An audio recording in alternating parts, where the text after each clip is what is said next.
এই কোরআন কেবলমাত্র মসজিদে থাকার বই না, এই কোরআন কেবলমাত্র মাদ্রাসায় পড়ানো হবে আর মাদ্রাসায় পড়ে থাকবে। এই জন্য কোরআন নাজিল হয় নাই।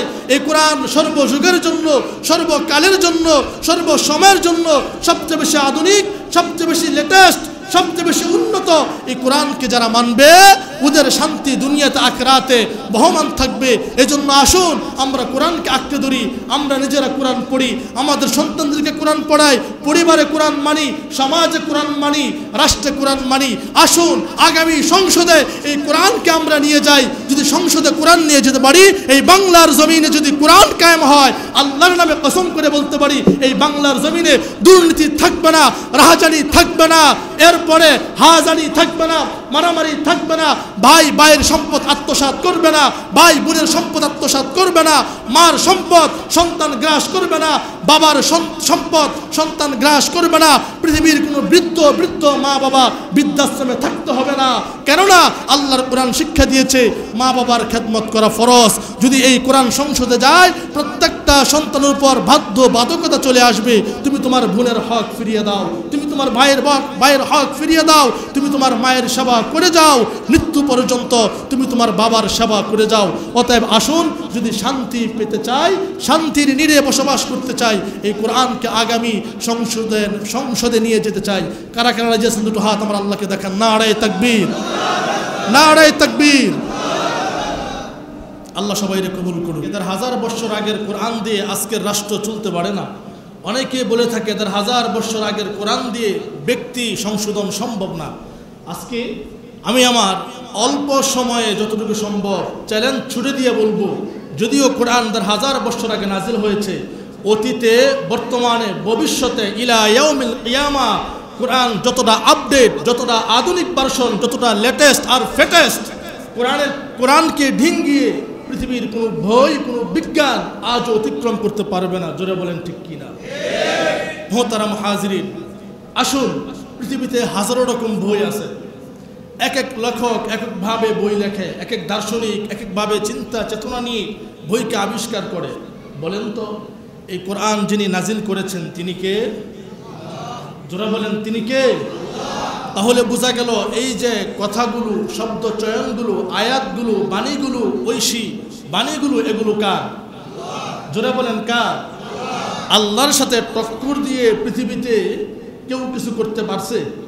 বর্তমানে পারবে? ভবিষ্যতে সম্ভব? কখনো সম্ভব না। পৃথিবীতে হাজারো রকম বই আছে। যত বই পৃথিবীতে আছে, আপনি যদি একবার পড়েন, একবার খতম দিছেন, দ্বিতীয়বার পড়তে মনে চাইবে না। সর্বোচ্চ তৃতীয়বার খতম দিছেন, চতুর্থবার আর মনে চাইবে না। বলবেন যে এটা তো পড়ছি, আর কত পড়বো, আর ভালো লাগে না, নতুন বই দাও, তাই না? কিন্তু 1000 বছর ধরে এই কোরআন পৃথিবীতে বহমান আছে, থাকবে কিয়ামত পর্যন্ত। এই কোরআন যত পড়ব তত স্বাদ তার বাড়বে, যত পড়ব তত মজা লাগবে। আমি তো আমার জীবনে কয় শতবার খতম দিছি তার কোনো হিসাব নাই, তারপরও মনে চায় যত খতম দেই তত ভালো লাগে, ঠিক কিনা? এই যে কোরআনের হাফেজরা কোরআন পড়ে, আমরা খতম দেই রমজানে 2টা 3টা কইরা, আবার রমজান আসলে আবার খতম দেই, আবার আসলে আবার দেই। বলেন তো, আজ পর্যন্ত পৃথিবীর কোনো মানুষ কি এই কথা বলছে যে এই কোরআন আর খতম দিতে ভাল লাগে না, বহুত পড়ছি, এবার এটা রাখো, অন্য একটা দেও? আজ পর্যন্ত কেউ বলছে? মোহতারাম হাজরিন, যদি আমি আপনাদেরকে গানের কথা বলি, সেই কোন জামানায় আসিফ, মমতাজ বেগম, মমতাজ আপা, এন্ড্রু কিশোর, সোনু নিগম আছে না, যত শিল্পী আছে, কোন আমলে আসিফ গান গেয়েছিল ও প্রিয় তুমি কোথায়? যদি আজকে এটা কেউ লাগায়, বলবে বেটা এটা বহু আগের গান, নতুন গান দে। মমতাজ আপা গান গিয়েছিল ফাইটটা যায় বুক ফাইটটা যায়, বন্ধু যখন বউ লইয়া আমার বাড়ির সামনে দিয়া রঙ্গ করে হাইটটা যায়, ফাইটটা যায় বুক ফাইটটা যায়। যদি এই গান আজকে কেউ লাগায়, বলেন তো কি বলবো? এবার এই গান বাদ দে, মমতাজ আফার বেল নাই, এই গানেরও কি নাই, বেল নাই, নতুন গান লাগায়, ডিজে লাগায়, ঠিক কিনা? লক্ষ্য করে তাকিয়ে দেখবেন 1000 বছর ধরে মুহাম্মদ রাসূলুল্লাহ থেকে শুরু করে আবু বকর, ওমর, উসমান, আলী, তাবেঈন, সালফে সালিহিন, আইম্মে মুস্তাহিদিন, উলামায়ে কেরাম, বর্তমান জামানা পর্যন্ত আমি সহ এই যে নামাজে সূরা ফাতিহা পড়ি, ফজরে পড়ি, জোহরে পড়ি, আসরে পড়ি, মাগরিব এশায় পড়ি। আজ পর্যন্ত কোনো মুসল্লি বলছে নাকি হুজুর সূরা ফাতিহা আর ভাল লাগে না, এটা বাদ দাও, অন্য সূরা পড়েন? কেউ বলছে নাকি? জোরে বলে। কেউ বলে নাই। তার মানে এই কোরআন হচ্ছে সবচেয়ে আপডেট, সবচেয়ে লেটেস্ট, সবচেয়ে আধুনিক। এই কোরআনকে মাইনাস করে পৃথিবীর কোনো গান, কোনো কবিতা, কোনো ছন্দ, কোনো বয়ান কোরআনকে মাইনাস করে চলতে পারে না। 196টা নাম আছে, সুবহানাল্লাহ। আমরা বলি কোরআন শরীফ, শরীফ মূলত কোরআনের নাম না। শরীফ মূলত কি না? কোরআনের। এই কোরআনের নাম হচ্ছে কোরআনুল কারীম। আল্লাহ কোরআনে বলেছেন ইন্নাহু লাকুরআনুল কারীম, এটা হচ্ছে কোরআনুল কারীম। এর 196টা নাম আছে, মাজিদ, কারীম, মাহফুজ, অনেক নাম আছে। সময় অল্প, অনেক নাম বলা যাবে না। শুধু এটাই বলতে চাচ্ছি, এই কোরআন যেই শব্দ থেকে উৎপত্তি সেটা হচ্ছে করউন, অফ র হামজা, করউন, যার অর্থ হচ্ছে সর্বাধিক পঠিত। অর্থাৎ যেই বইটা সবচেয়ে বেশি পড়া হয় তাকে বলা হয় কোরআন। কি বলা হয়? জোরে বলেন, কি বলা হয়? অর্থাৎ এই কিতাবটা তামাম পৃথিবীতে সবচেয়ে বেশি পড়া হয়। কিভাবে? হেফজখানার ছাত্ররা তো পড়ে, এটা বাদ দিলাম। আমরা তো পড়ি, তাও বাদ দিলাম। হাফেজরা পড়ে, তাও বাদ দিলাম। যারা কোরআনিক সায়েন্স নিয়ে লেখাপড়া করে ওরা তো এটা নিয়ে গবেষণা করে, তাও বাদ দিলাম। যদি কেবলমাত্র নামাজেরটা ধরি, সারা পৃথিবীতে ফজর কি একই সময় হয় না ভিন্ন ভিন্ন সময়ে হয়? জোহর কি একই সময় হয় না ভিন্ন ভিন্ন সময়ে হয়? এই যে মাগরিব, এশা, ফজর 3 ওয়াক্তের নামাজের সূরা আমরা জোরে পড়ি, তাই না? যখন বাংলাদেশে মাগরিব, তখন ইউনাইটেড স্টেট অফ আমেরিকায় সকাল, লন্ডনে সকাল 10টা, সৌদি আরবে রাত 9টা, তাই না? 3 ঘন্টা, 4 ঘন্টা, 24, 8 ঘন্টা, 12 ঘন্টা ব্যবধানে গোটা পৃথিবী ঘূর্ণীয়মান হচ্ছে। আপনি দেখবেন কোথাও না কোথাও বিজ্ঞানীরা গবেষণা করে দেখেছে, কোথাও না কোথাও প্রত্যেকটা সেকেন্ডে সেকেন্ডে আল্লাহর কোরআন এই জমিনে তেলাওয়াত হচ্ছে, সুবহানাল্লাহ। এই জন্য এর নাম কোরআন, সবচেয়ে বেশি পঠিত। এটার থেকে বেশি পাঠ পৃথিবীর কোনো গ্রন্থ, কোনো কিতাব পড়া হয় না। এরপরে আসে, আপনি পৃথিবীর কোনো বই পড়লে, ইংরেজি হোক, বাংলা হোক, এরপরে আরবি হোক, যদিও আরবি, হিন্দি হোক, যত বই আছে আপনি পড়লে সওয়াব আছে? কেউ বলতে পারবে যে একটা অক্ষর সওয়াব আপনার আমলনামায় আসছে? কিন্তু আল্লাহর কোরআন তেলাওয়াত করলে সওয়াব আছে না নাই? জোরে বলেন, আছে না নাই? তাহলে বুঝলাম এই কোরআন সবচেয়ে বেশি লেটেস্ট, সবচেয়ে বেশি আধুনিক। দ্বিতীয়ত বুঝলাম এই কোরআন সবচেয়ে বেশি পঠিত, সবচেয়ে বেশি পাঠ করা হয়। তৃতীয়ত বুঝলাম এই কোরআন কি সবচেয়ে বেশি দামি, প্লাস এই কোরআন সবচেয়ে বেশি সওয়াব হাসিল করা হয়। পৃথিবীর কোনো বই পড়লে সওয়াব হয় না। চতুর্থত, এই কোরআনের ছন্দ মিল আছে। কি আছে?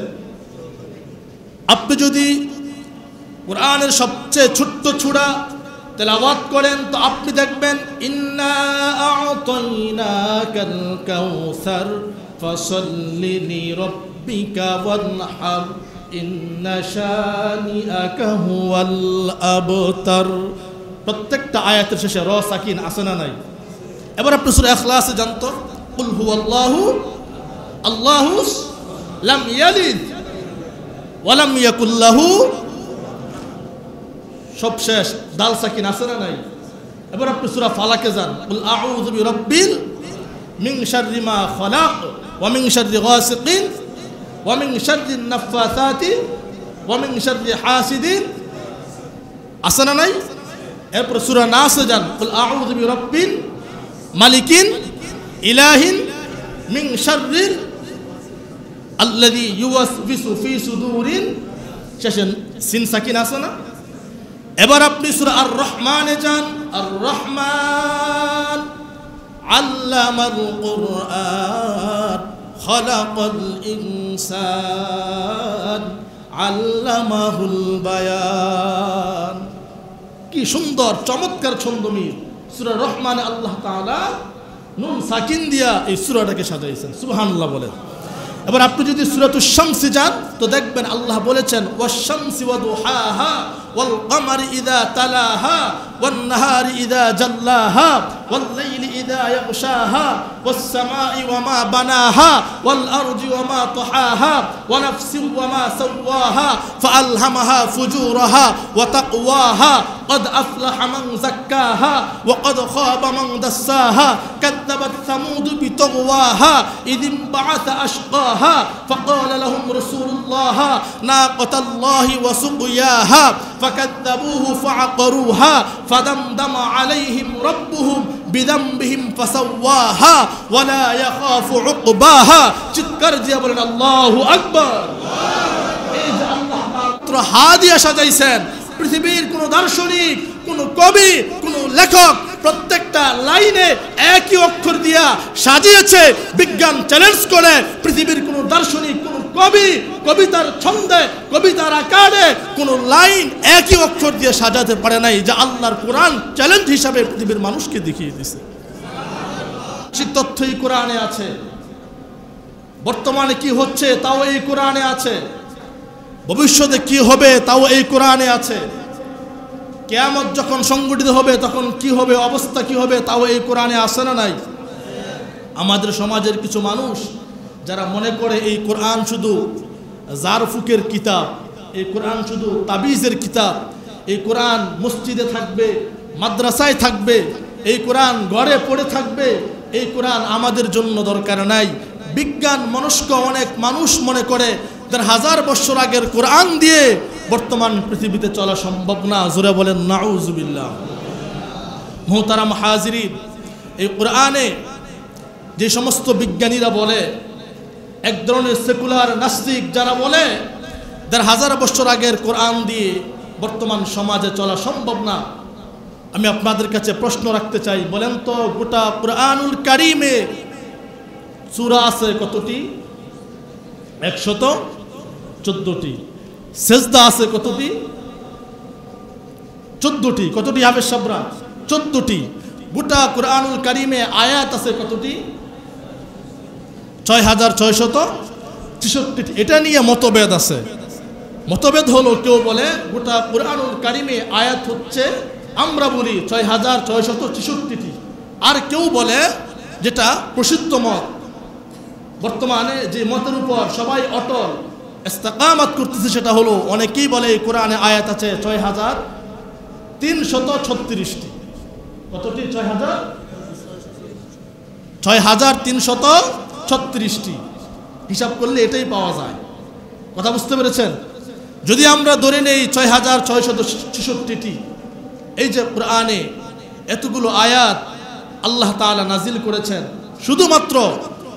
শুধুমাত্র বিজ্ঞান নিয়ে, কোরআনিক সায়েন্স নিয়ে, ইসলামিক স্টাডিতে শুধুমাত্র 1000-এরও অধিক কোরআনের আয়াত আছে যেগুলো বিজ্ঞানসম্মত। হয়তো সেখানে সূর্যের কথা বলা হয়েছে, না হয় সেখানে চন্দ্রের কথা বলা হয়েছে, না হয় সেখানে ব্ল্যাক হোল গ্যালাক্সির কথা বলা হয়েছে, না হয় সেখানে মহাশূন্যের কথা বলা হয়েছে, না হয় সেখানে ভূপৃষ্ঠের এই সমতল ভূমি নিয়ে আলোচনা করা হয়েছে, না হয় সেখানে আপনার লোহা ইস্পাত নিয়ে আলোচনা করা হয়েছে।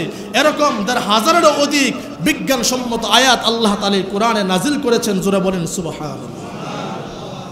মুহতারাম হাজিরিন, বর্তমান বিজ্ঞান আপনাকে আমাকে জানাচ্ছে যে পৃথিবীতে আমরা বসবাস করি, একটা সময় এই পৃথিবীর চন্দ্র, সূর্য, গ্রহ, নক্ষত্র, ব্ল্যাক হোল, নেহারিকা, এরপরে মহাবিশ্বে যা কিছু স্থির, যা কিছু চলমান বহমান, বিজ্ঞান বলতেছে এগুলো সব আগে একসাথে ছিল। কি ছিল? সব একসাথে ছিল। এরপরে আপনার মহা প্রলয়ের মাধ্যমে, যেটাকে বিজ্ঞান নাম দিয়েছে বিগ ব্যাং থিওরি, মহাপ্রলয়ের মাধ্যমে সব কিছু আলাদা আলাদা হয়ে আসমান আসমানের জায়গায়, সূর্য সূর্যের জায়গায়, চন্দ্র চন্দ্রের জায়গায়, পৃথিবী পৃথিবীর জায়গায়, পাহাড়গুলো পাহাড়ের স্থানে, সাগরগুলো সাগরের জায়গায়, গোটা পৃথিবী বলবৎ আছে। বিজ্ঞান এটা বলেছে আজ থেকে 300 বছর আগে। কত বছর আগে? বিজ্ঞান আপনাকে আমাকে জানাচ্ছে বিগ ব্যাং থিওরি সম্পর্কে মতান্তরে 250 থেকে 300 বছর আগে। বিজ্ঞান বলতেছে গোটা পৃথিবীর যা কিছু আছে সব একসাথে একত্রিত অবস্থায় ছিল, কিন্তু আল্লাহর কোরআন 1000 বছর আগে কুরআনুল কারীমের 21 নম্বর সূরাতুল আম্বিয়ার 30 নম্বর আয়াত আল্লাহ বলেন, আওয়ালাম ইয়ারাল্লাযীনা কাফারু আন্নাস সামাওয়াতি ওয়াল আরদা কানাতা রাতকান ফাফাতাকনাহুমা। আল্লাহ বলেন, অবিশ্বাসীরা কি দেখে না পৃথিবী সৃষ্টির শুরুতে আসমান আর জমিন গ্রহ নক্ষত্রগুলো একই সাথে ছিল, আর আমি আমার মহা ক্ষমতা বলে সব কিছু আলাদা করে দিয়েছি। আল্লাহু আকবার বলেন, আমি সব কিছু আলাদা করে দিয়েছি। আল্লাহ কিভাবে আলাদা করে দিলেন সেটাও আল্লাহ তাআলা তার ব্যাখ্যাও কুরআনুল কারীমের 41 নম্বর সূরা হামিম সাজদার 11 নম্বর আয়াত আল্লাহ বলেন, সুম্মা ইসতাওয়া ইলাস সামা ওয়া হিয়া দুখান ফাকালা লাহা ওয়ালিল আরদি ইতিয়া তাওআন আও কারহা ক্বালাত আতাইনা তাঈন। আল্লাহ বলেন, সব কিছু যখন এক জায়গায় পুঞ্জীভূত অবস্থায় ছিল, মহাশূন্যে মহা বিস্ফোরণ ঘটিয়েছে আমি আল্লাহ মহাশক্তির বলে। আমি বলেছি মহাশূন্যে দৃষ্টি করে বলেছি, হে আসমান তুমি তোমার জায়গায় চলে যাও, হে জমিন তুমি তোমার জায়গায় চলে যাও, হে সূর্য তুমি তোমার জায়গায় চলে যাও, হে চন্দ্র তুমি তোমার জায়গায় চলে যাও, হে নেহারিকা তুমি তোমার জায়গায় চলে যাও, হে ব্ল্যাক হোল আর গ্যালাক্সিগুলো, হে সৌরজগতের যা কিছু আছো তোমরা সবাই আপন আপন স্থানে চলে যাও। তখন তারা আমাকে বলেছে, ক্বালাতা আতাইনা তাঈন, ওগো আমাদের রব, আমরা তোমার আনুগত্যশীলদের মধ্য থেকে একজন, তোমার হুকুম মোতাবেক আমরা আমাদের সহ অবস্থানে সবাই ফিরে গেলাম। জোরে বলেন সুবহানাল্লাহ। মুহতারাম হাজরিন, তাহলে বিজ্ঞান আপনাকে আমাকে জানিয়েছে 300 বছর আগে, আর আল্লাহর কোরআন জানিয়েছে বিগ ব্যাং থিওরি সম্পর্কে কত হাজার বছর আগে, 1000 বছর আগে। 19 শতাব্দীর আগে বিজ্ঞান জানতই না যে আসমান আর জমিন একসাথে ছিল। আসমান জমিন একসাথে ছিল 1000 বছর আগে আল্লাহ তাআলা জানিয়ে দিয়েছেন আসমান জমিন সব কিছু একসাথে ছিল, আলাদা আলাদা আমি আল্লাহ আমার ক্ষমতা বলে করেছি। জোরে বলেন সুবহানাল্লাহ।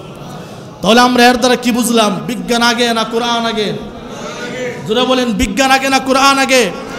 বরং আমি তো বলি বিজ্ঞান যত আধুনিক হবে, বিজ্ঞান যত উন্নত হবে, বিজ্ঞান যত উন্নতির শিখরে পৌঁছবে, আমি মনে করি বিজ্ঞানের থুলি নিয়ে, ভিক্ষার থুলি নিয়ে ততই দ্রুত বিজ্ঞান আল্লাহর কোরআনের কাছে আসতে বাধ্য হবে।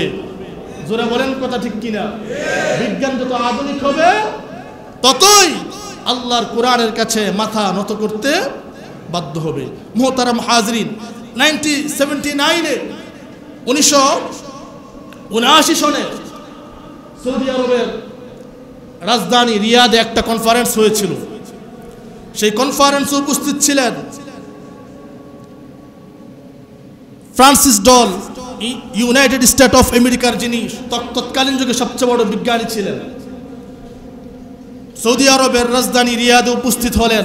ওখানে উনি পৃথিবীর মানুষকে তথ্য দিচ্ছেন যে পৃথিবীর মানুষ, তোমরা এই কথা নিশ্চয়ই জানো যে পৃথিবীতে আল্লাহ তাআলা যা কিছু সৃষ্টি করেছেন এমনি এমনি হয়নি, কোনো না কোনো মাধ্যমে হয়েছে। পৃথিবীর সৃষ্টি হয়েছে এমনি এমনি হয় নাই, সৃষ্টি হয়েছে কোনো না কোনো কারণে, কোনো না কোনো মাধ্যমে। প্রাচীনকালের বিজ্ঞানীরা বলেছিল যে পৃথিবী হচ্ছে সমতল বা চ্যাপ্টা। কি বলেছে? পৃথিবী সমতল বা চ্যাপ্টা। 1500 শতাব্দীর পরে ফ্রান্সিস ড্রেক তিনি যখন জলপথে ভ্রমণ করলেন, তিনি ভ্রমণ করে দেখলেন পৃথিবী আসলে সমতলও না চ্যাপ্টাও না, পৃথিবী হচ্ছে গোল। পৃথিবী কি? গোল। এটা হচ্ছে 1500 শতাব্দীর পরের তথ্য। বর্তমান 2025 সালের তথ্য কি আপনারা জানেন? পৃথিবী চ্যাপ্টাও না, সমতলও না, গোলও না। যারা সায়েন্স নিয়ে লেখাপড়া করে তোমরা তো ভালো জানো পৃথিবী হচ্ছে ডিমের মতো, ডিম্বাকৃতির। ডিমের সাইজ যেরকম পৃথিবীর সাইজ হুবহু ওই রকম। সুবহানাল্লাহ বলবেন না? আর জোরে বলেন সুবহানাল্লাহ। বিজ্ঞান এটা প্রমাণ করেছে কেবলমাত্র 60 থেকে 70 বছর আগে, এই দেশ স্বাধীন হওয়ার কিছুদিন আগে, যে পৃথিবী হচ্ছে ডিম্বাকৃতির মতো। এটা গোলও না, চাপটাও না, সমতলও না। ফ্রান্সিস ক্লার্ক জলপথে ভ্রমণ করে দেখলেন যে পৃথিবী সমতল। আজকের আধুনিক যুগে, স্যাটেলাইটের এই যুগে, যখন স্যাটেলাইট মহাশূন্যে স্থাপন করা হয়েছে, ওখান থেকে বিজ্ঞানীর আমেরিকান নাসা বাহিনী দেখতেছে যে পৃথিবী বলের মতো গোল না, পৃথিবী হচ্ছে ডিমের মতো চ্যাপ্টা আকৃতির গোল। জোরে বলেন সুবহানাল্লাহ। এই তত্ত্ব আল্লাহ রাব্বুল আলামিন 1000 বছর আগে আমাদের এই কুরআনুল কারীমে জানিয়ে দিয়েছেন। আপনি যদি কুরআনুল কারীম পড়েন তো দেখবেন আল্লাহ তাআলা কুরআনুল কারীমের 79 নম্বর সূরা, সূরাতুজ যারিয়াত 30 নম্বর আয়াতে বলেন, ওয়াল আরদা বা'দা যালিকা দাহাহা। সুবহানাল্লাহ বলেন। আল্লাহ বলেন, আলেম যারা আছেন তারা বুঝবেন, যদি এখানে আলেম ওলামা থাকেন তারা বুঝবেন, উট পাখির ডিমকে আরবিতে বলা হয় দাহা। কি বলা হয়? উট পাখির ডিম আছে না, সব ডিমের বড় ডিম, ওই ডিমের নাম কি? উট পাখির ডিম। সব ডিমের বড় ডিম, ওই ডিমের নাম কি? নাকি ঘোড়ার ডিম? ঘোড়ার ডিম কি আছে? উট পাখির ডিম সবচেয়ে বড় ডিম। আল্লাহ তাআলা এই ডিমের কথা কোরআনে তুলে ধরছেন। আল্লাহ বলছেন ওয়াল আরদা বা'দা যালিকা দাহাহা। দাহাহা আল্লাহ শব্দ আনছেন। দেখেন কতটা আধুনিক এই কোরআন। সুবহানাল্লাহ। সুবহানাল্লাহ বলবেন না? এই কোরআন যার কাছে নাযিল হয়েছে ওই ব্যক্তির নাম কি? জোরে বলেন তো। আরে আল্লাহ, আল্লাহ তো নাযিল করছে। যার কাছে নাযিল হয়েছে ওর নাম কি? মুহাম্মদ রাসূলুল্লাহ। এই ব্যক্তিটা কোন মাদ্রাসায় পড়ছে কোন তো? কার কাছে গিয়ে আরবি শিখছে কোন তো? কোন স্কুলে পড়ছে কোন তো? কোন ভার্সিটিতে পড়ছে একটু কোন তো আমারে? এই ব্যক্তি কিভাবে জানে আল্লাহু আকবার উট পাখির ডিম রে দাহা কয়? যারা তখন বলতো মুহাম্মদ রাসূলুল্লাহ রে, এটা তো তুমি বানায় বানায় কও, আর আমি এটাই তো প্রমাণ করে এটা মুহাম্মদের বানানো কিতাব না, এটা আমার আল্লাহর কিতাব। জোরে বলেন ঠিক কিনা? ওয়াল আরদা বা'দা যালিকা দাহাহা। আল্লাহ বলেন আমি জমিনকে সাজিয়েছি উট পাখির ডিমের মতো। সুবহানাল্লাহ। এই দেশ স্বাধীন হওয়ার কিছুদিন আগে বিজ্ঞানীরা প্রমাণ করছে যে পৃথিবী হচ্ছে ডিম্বাকৃতির। কি? ডিম্বাকৃতির। সৌদির রাজধানী রিয়াদের ইউথ কনফারেন্সে তিনি বললেন যে মুসলমান ভাইয়েরা, সেখানে সৌদির গ্র্যান্ড মুফতি ছিল, সৌদির বাদশাহ ফাহাদ আব্দুল আজিজ ছিল, উপস্থিত গণ্যমান্য অনেক ব্যক্তিবর্গ ছিল। তিনি বললেন আমরা কেবলমাত্র এটা বের করলাম যে পৃথিবী ডিম্বাকৃতির, ডিমের মতো, ডিম্বাকৃতির মতো, কিন্তু 1000 বছর আগে এই কোরআন কি করে জানলো যে পৃথিবী গোল? গোল নয়, পৃথিবী চ্যাপ্টাও নয়, সমতল নয়, পৃথিবী হচ্ছে ডিম্বাকৃতির মতো। নিঃসন্দেহে এটা পৃথিবীর কোনো দার্শনিকের কিতাব না, এটা এই কিতাবের রচয়িতা আল্লাহ রাব্বুল আলামিনের পক্ষ থেকে নাজিলকৃত কিতাব। হে পৃথিবীবাসী শুনে রাখো, আমি আর গাফেল থাকতে চাই না, আমি আর কুফর আর শিরকে লিপ্ত থাকতে চাই না। আমি এই গোটা কনফারেন্সে হাজার হাজার লক্ষ মানুষকে সামনে রেখে, পৃথিবীর সমস্ত মিডিয়াকে সামনে রেখে আমি আজকে বলতে চাই, আমি আমার ধর্ম ত্যাগ করে এই কোরআনের ধর্ম, ইসলাম ধর্ম আমি গ্রহণ করে নিলাম। আর আমি পড়ে নিলাম লা ইলাহা ইল্লাল্লাহ মুহাম্মাদুর রাসূলুল্লাহ সাল্লাল্লাহু আলাইহি সাল্লাম। জোরে বলেন সুবহানাল্লাহ। ওই বিজ্ঞানী কালিমা পড়ে ইসলাম ধর্ম গ্রহণ করেছে। আর জোরে বলেন সুবহানাল্লাহ। তাহলে আমরা কি বুঝলাম? বিজ্ঞান আগে না কোরআন আগে? জোরে বলেন বিজ্ঞান আগে না কোরআন আগে? আমি আপনাদেরকে সহজ ভাষা আরেকটা কথা বলি। এই যে লোহা আছে না, লোহা, লোহা, এই লোহা কিন্তু পৃথিবীর কেউ আবিষ্কার করতে পারে নাই। লোহা পৃথিবীর কেউ আবিষ্কার করতে পারে নাই। বিজ্ঞানীরা বলে এই লোহা পৃথিবীতে এসেছে 36,000 বছর আগে। কিভাবে? বিজ্ঞানীরা বলে যে এই লোহা পৃথিবীতে আসছে একটা মহাশূন্য থেকে, একটা উল্কা পৃথিবীতে আসছে। সে উল্কার একটা কণিকা জমিনে পড়ার কারণে সেখান থেকে লোহার ধাতু নির্মাণ হয়েছে। লোহা কিন্তু খনিজ সম্পদ, এটা আপনারা জানেননি। লোহা খনিজ সম্পদ, মাটির নিচ থেকে তুলে এটাকে রড বানানো হয়, বিভিন্ন অ্যাঙ্গেলে তৈরি করা হয়, এটা আমরা নিয়ে আমাদের বাড়ি নির্মাণ করি। কথা বুঝতে পেরেছেন? পৃথিবীর কেউ কিন্তু লোহা আবিষ্কার করতে পারে নাই। আল্লাহ কোরআনে তার 1000 বছর আগে বলে দিয়েছেন। এটা বিজ্ঞান প্রমাণ করছে 1880 শতকে। কত শতকে? এই তো 1.5 থেকে 200 বছর আগে আল্লাহ কোরআন দাঁড়াইছে 1000 বছর আগে। ওয়া আনজালনাল হাদিদা ফিহি বাসুন শাদীদ ওয়া মানাফিউ লিন-নাস। সুবহানাল্লাহ। আল্লাহর কোরআন জানিয়ে দিয়েছে ওয়া আনজালনাল হাদিদ, হাদিদ মানে লোহা। আনজালনা যা উপর থেকে নাজিল করা হয়। আল্লাহ বলেন আমি নাজিল করেছি লোহাকে। ওয়া আনজালনাল হাদিদা ফিহি, তোমাদের দিকে জমিনের দিকে, মানাফিউ লিন-নাস, মানুষের উপকারের জন্য। সুবহানাল্লাহ। এই যে সৌরজগৎ আছে না, অনেক কথা তো ভাই, সব কথা বলা যাবে না। সৌরজগৎ, আমাদের যে পৃথিবী আছে, পৃথিবী কিন্তু প্রতিনিয়ত সম্প্রসারিত হচ্ছে। পৃথিবী কি হচ্ছে? আপনারা কি আমার কথাগুলো বুঝেন? কথাগুলো খুব তাড়াহুড়া করে বলতেছি, সময় অল্প, অনেক কথা, এই জন্য সময় অল্প, কথা অনেক বেশি, এজন্য তাড়াহুড়া করতেছি। যারা সায়েন্সের ছাত্র তারা আমার কথাগুলো বুঝবেন। পৃথিবী প্রতিনিয়ত সম্প্রসারিত হচ্ছে, তার মানে হচ্ছে এটা বিস্তৃত হচ্ছে, বাড়তেছে বাড়তেছে বাড়তেছে। এজন্য দেখবেন কয়েকদিন পরে পরে বাংলাদেশের জমিন বাড়ে, নদীর চর বাড়ে, আছে না? অ্যান্টার্কটিকা মহাদেশ বিস্তৃত হচ্ছে, ইউরোপ আমেরিকা বাড়তেছে। কথা কি বুঝছেন? আল্লাহ কোরআনে তার 1000 বছর আগে বলে দিয়েছেন ওয়াস-সামাআ বানাইনাহা বিআইদিন ওয়া ইন্না লামুসিউন। আল্লাহ বলেন আসমানে আমি কিছু নেহারিকা, ব্ল্যাক হোল, গ্যালাক্সি রাখছি, যাদের প্রতিনিয়ত ঘূর্ণায়মানের কারণে পৃথিবী দৈনন্দিন সম্প্রসারিত হচ্ছে। সুবহানাল্লাহ। আজকে বিজ্ঞান প্রমাণ করে পৃথিবী সম্প্রসারিত হচ্ছে, সম্প্রসারণ হচ্ছে, পৃথিবী বাড়তেছে। বিজ্ঞান বলে একটা সময় এই পৃথিবী আবার সংকুচিত হয়ে যাবে, সংকীর্ণ হয়ে যাবে, পৃথিবীতে মহা প্রলয় ঘটবে, মহা সংকট দেখা দিবে।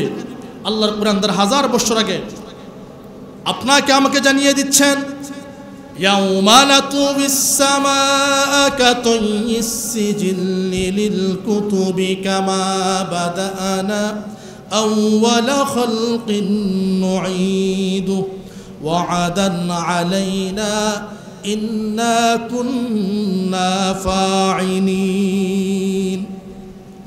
আল্লাহ তাআলা তার কোরআনে বলছেন পৃথিবীর মানুষ শুনে রাখো, এই যে পৃথিবী দৈনন্দিন সম্প্রসারিত হচ্ছে, তোমাদের আয়তন বাড়তেছে, রাষ্ট্র বাড়তেছে, তোমাদের গ্রাম কি গ্রাম বিস্তৃত হচ্ছে। একটা সময় এমন হবে ইসরাফিল যখন সিংহায় ফুৎকার দিবে, ফুৎকার দেওয়ার আগে যখন সূর্যটা পশ্চিম দিক থেকে উঠবে, সেদিন থেকে মানুষের কোনো তওবা কবুল করা হবে না। ওই দিন থেকে পৃথিবীটা ধীরে ধীরে ধীরে ধীরে সংকুচিত হবে, সংকট দেখা দিবে। মানুষের আর্থিক সংকট, জাগার সংকট, খাদ্যের সংকট, বিভিন্ন সংকট দেখা দিবে। মানুষগুলো হায় উতাশ করবে। আল্লাহর কোরআন বলতেছে এরপরে আমি আমার কিতাবের পৃষ্ঠার মতো আমি গোটা পৃথিবীকে এক মুঠে নিয়ে নিব। এক মুঠে যখন নিয়ে নিব, ইসরাফিল সিংহায় ফুৎকার দিবে। ইসরাফিল সিংহায় ফুৎকার দেওয়ার সঙ্গে সঙ্গে সমস্ত পৃথিবীটা ধ্বংস হয়ে যাবে। সূর্য ভেঙ্গে খণ্ড বিখণ্ড হয়ে যাবে, চন্দ্র ভেঙ্গে খণ্ড বিখণ্ড হয়ে যাবে, আসমান ভেঙ্গে খণ্ড বিখণ্ড হয়ে যাবে, পাহাড়গুলো তুলার মতো উঠতে থাকবে, সাগরের পানি শুকিয়ে যাবে, গোটা পৃথিবী উলট পালট হয়ে যাবে, সব কিছু ফান হয়ে যাবে। এটা আল্লাহ কোরআনে আবার বলতেছেন কুল্লু মান আলাইহা ফান ওয়া ইয়াবকা ওয়াজহু রাব্বিকা যুল জালালি ওয়াল ইকরাম। সব কিছু ধ্বংস হয়ে যাবে, কেউ থাকবে না। যিনি থাকবেন জোরে বলেন তো তিনি কে? ওই আল্লাহ ছাড়া কেউ থাকবে না। আল্লাহ বলতেছেন কুল্লু মান আলাইহা ফান ওয়া ইয়াবকা ওয়াজহু রাব্বিকা যুল জালালি ওয়াল ইকরাম। সব কিছু ধ্বংস হয়ে যাবে, পৃথিবীতে এক আল্লাহ ছাড়া আর কেউ থাকবে না। আজকের বিজ্ঞান প্রমাণ করতেছে এই যে পৃথিবী সম্প্রসারিত হচ্ছে, বাড়তেছে বাড়তেছে, এমন একটা সময় আসবে গোটা পৃথিবীতে সংকট দেখা দিবে, গোটা পৃথিবীতে অভাব দেখা দিবে, গোটা পৃথিবীতে অর্থনৈতিক সংকট, রাষ্ট্রীয় সংকট, মহামারী, কলেরা, যুদ্ধ বিবাদ লেগে থাকবে। এই সংকটে উত্তরণ একমাত্র ইমাম মেহেদী আসার আগ পর্যন্ত, আর হযরত ঈসা মসিহ আসার আগে পৃথিবীর মানুষ এই সংকট থেকে বাঁচতে পারবে না। সুবহানাল্লাহ। এই তথ্য আল্লাহর কোরআন আপনাকে আমাকে দিয়েছে কত বছর আগে? জোরা বলেন, কত বছর আগে? 1000 বছর আগে। তার মানে আবারও প্রমাণ হলো বিজ্ঞান যত আধুনিক হবে, কোরআনের কাছে মাথা নত করতে, জোরা বলেন, মাথা নত করতে। এই যে আপনার আমার অঙ্গ প্রত্যঙ্গ আছে ভাই, অনেক কথা রেখে দিছি, কিছু কথা বলি সর্বশেষ 10 মিনিট বলবো। আপনার আমার মাথায় চোখ আছে, মাথায় না কপালের নিচে চোখ আছে না? এই যে চোখ দুইটা আল্লাহ আপনাকে আমাকে দান করছেন, নিজে নিজে একটু ভাইবেন, চিন্তা করেন, যদি এই চোখ দুইটা গরুর মতো দুই পাশে দিত, যারা আমরা ফুটবল খেলোয়াড় আছি, যখন আমরা ফুটবল মাথায় কি কই না, হেড কইনি, যদি কি কয় হেড কয় না, যদি হেড নিতাম কোন তো চোখের অবস্থা 12টা অবস্থা না, এমন অবস্থা হইতো চোখ খুইলে পড়া যাইতো, চোখ আঘাতপ্রাপ্ত হতো। আল্লাহ তাআলা গরুর মতো, ছাগলের মতো, হিংস্র প্রাণীদের মতো, চতুষ্পদ জন্তুর মতো চোখ দুই সাইডে দেয় নাই, কপালের নিচে দিছে, যাতে করে উষ্টা খেয়ে যদি পড়ে যায় যেন চোখ আঘাত না পায়, চোখের আগে যেন কপাল আঘাত পায়, যাতে করে চোখটা সেবে থাকে। জোরা বলেন সুবহানাল্লাহ। এই যে চোখের আগে আল্লাহ তাআলা চোখের উপরে ব্রু দিছেন, তোর বাড়ির মতো বাঁকা, কত সুন্দর, তাই না?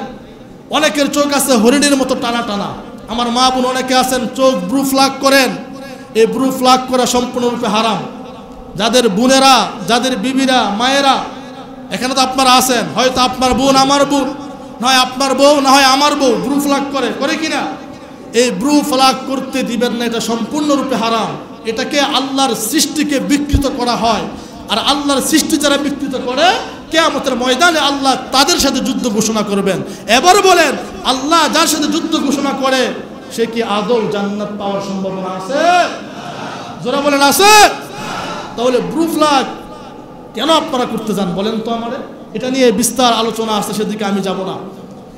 আল্লাহ তাআলা এই চোখের সৌন্দর্যের জন্য চোখে পাপড়ি দিছেন, শুধু পাপড়ি দেন নাই, এই চোখের হেফাজতের জন্য আল্লাহ তাআলা চোখের ভিতরে এক ধরনের তরল জেলি দিছেন। তরল জেলি, এই পৃথিবীতে হাজার রকম ধুলা বালি প্রতিনিয়ত ঘূর্ণিপাক খাচ্ছে, তাই না? এই শহর, এটা হচ্ছে ধুলিময় শহর, এই নগর, এটা হচ্ছে জঞ্জাট নগর, এখানে প্রতিনিয়ত ধুলাবালি উঠতেছে। আপনার চোখে হাজারো প্রকার ধুলাবালি যাচ্ছে। আপনার চোখে কেবলমাত্র হেফাজতে রাখার জন্য আল্লাহ তাআলা এক ধরনের জেলি দিয়ে দিয়েছেন, চোখে পাপড়ি দিয়ে দিয়েছেন। চোখে যদি ময়লা যায় আপনি চোখে টিপ দিবেন, আপনার অনিচ্ছাকৃতভাবে চোখে টিপ আসবে, চোখের পলক পড়ে যাবে, আর চোখ থেকে এক ধরনের তরল জেলি বের হবে, যে জেলিটা ওই ময়লাটা নিয়ে আসবে, এই পাপড়িগুলো ময়লাটা বাহিরে বের করে দিবে। সুবহানাল্লাহ বলে।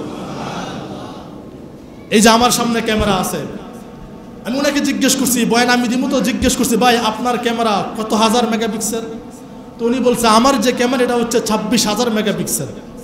কত হাজার মেগাপিক্সেল? ওনার ক্যামেরাটা 26,000 মেগাপিক্সেল। আমাদের ইয়াং জেনারেশন যারা আছেন, আমরা যদি মোবাইল কিনতে যাই তো জিজ্ঞেস করি দোকানদার ভাইরে, ভাই এই মোবাইলের ক্যামেরা কত মেগাপিক্সেল, তাই না?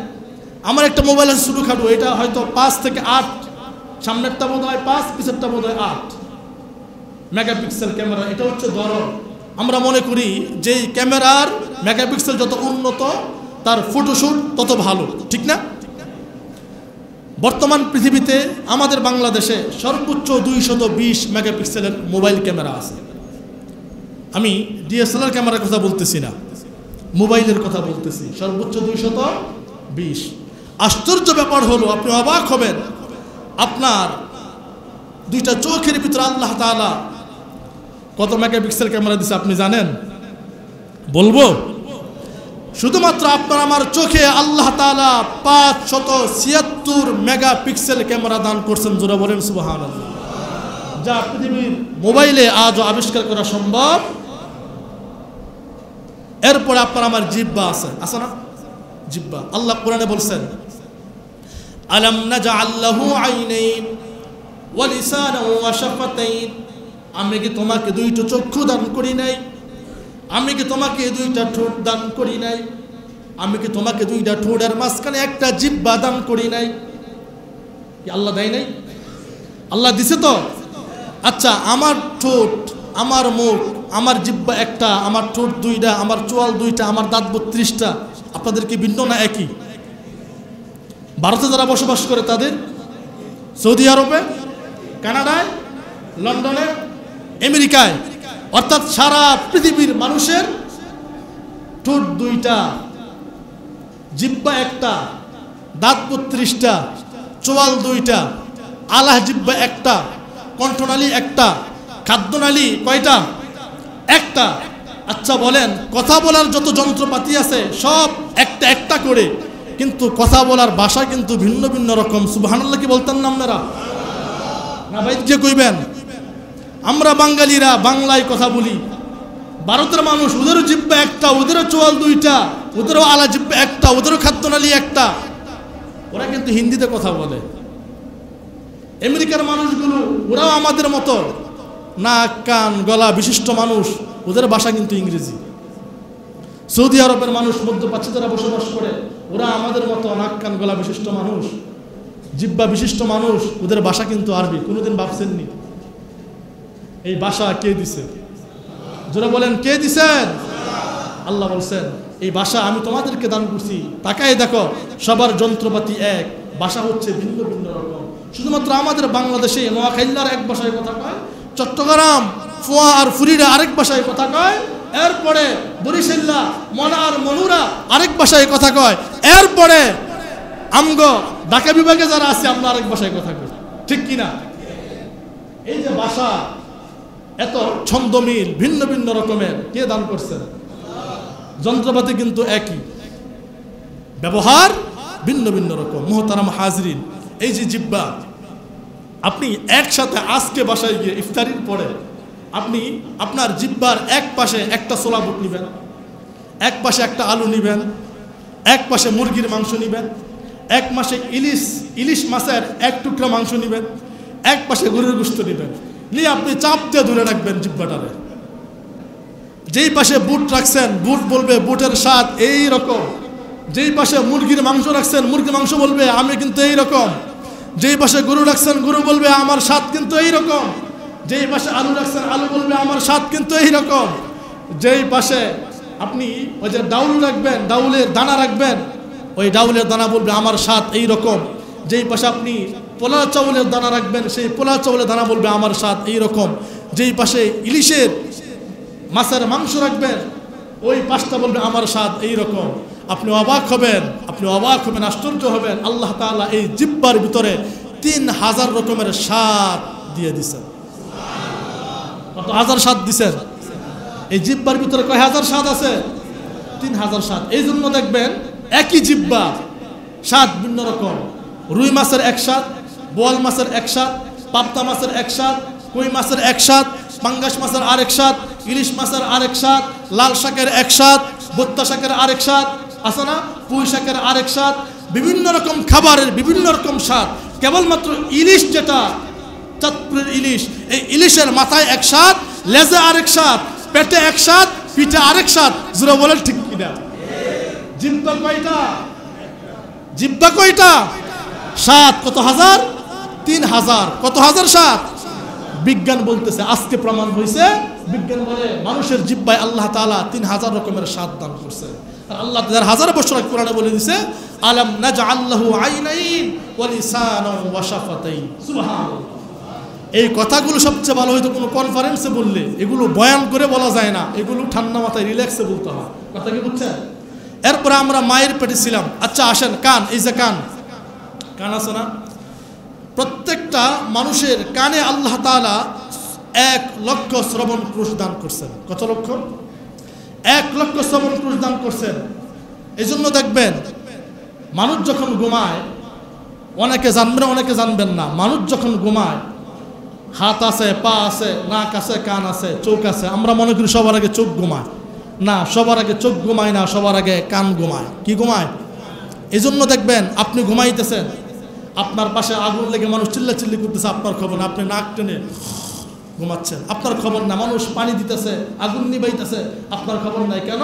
আপনার কান বন্ধ হয়ে আছে, আপনার কানে কোনো আওয়াজ যায় না। জোরে বলেন সুবহানাল্লাহ।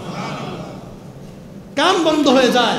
আবার সবার আগে যে অঙ্গ প্রত্যঙ্গ ঘুম থেকে জাগে সেটাও চোখ না, বিবেক না, অন্তর না, হাত না, পা না। ঘুমাইতে ঘুমাইতে মানুষ চোখে থেকে নিচে পড়ে যায়, হয় না? খবর নাই। বিজ্ঞান বলতেছে সবার আগে যে অঙ্গ প্রত্যঙ্গ জাগ্রত হয় সেটাও কান।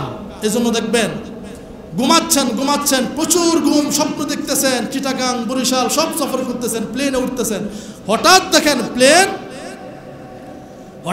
প্লেন পাহাড়ের সাথে গিয়া ঠুস খাইছে, অমনি একটা টং করে আওয়াজ হয়েছে।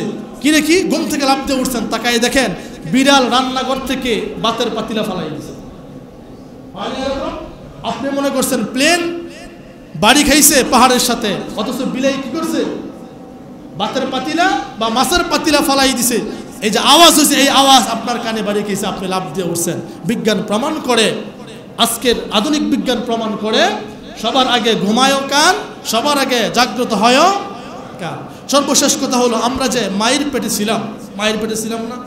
বিজ্ঞান বলতেছে যে শুকর মায়ের পেটে থাকে, জন্মের 5 থেকে 6 ঘন্টা পরে একটা শুকরের বাচ্চা শুনতে পারে তার মা তারা কি বলতেছে। একটা বিড়াল জন্মের 5 থেকে 6 দিন পরে শুনতে পারে। একটা খরগোশ 7 দিন পরে শুনতে পায়। একটা কুকুর 10 দিন পরে শুনতে পায়। কেবলমাত্র আপনি আর আমি আশরাফুল মাখলুকাত। আল্লাহ কোরআনে বলেছেন, আয়াত, অনেক বড় আয়াত, সূরা বাকারার ভিতরে আছে। বিজ্ঞান আজকে প্রমাণ করে কেবলমাত্র মানুষই 16 সপ্তাহ আগে, জন্মের পরে না। 16 সপ্তাহ মানে 4 মাস। 16 সপ্তাহ মানে কয় মাস? 4 মাস আগে প্রত্যেকটা শিশু মায়ের পেট থেকে তার বাবা, তার মা, তার দাদা, নানি, নানা, পাড়া প্রতিবেশীজন তার মায়ের সাথে কি কথা বলতেছে, এইগুলো মায়ের কর্ণ শক্তির মাধ্যমে মায়ের পেটে যে বাচ্চা থাকে ওই বাচ্চা 4 মাস আগে থেকে শুনতে পায়। জোরে বলেন সুবহানাল্লাহ। এটা বিজ্ঞান আজকে প্রমাণ করতেছে, মায়ের পেটে বাচ্চা 16 সপ্তাহ আগে থেকে শুনতে পায়। সুবহানাল্লাহ। আর পৃথিবীর সব প্রাণীরা জন্মের পরে শোনে।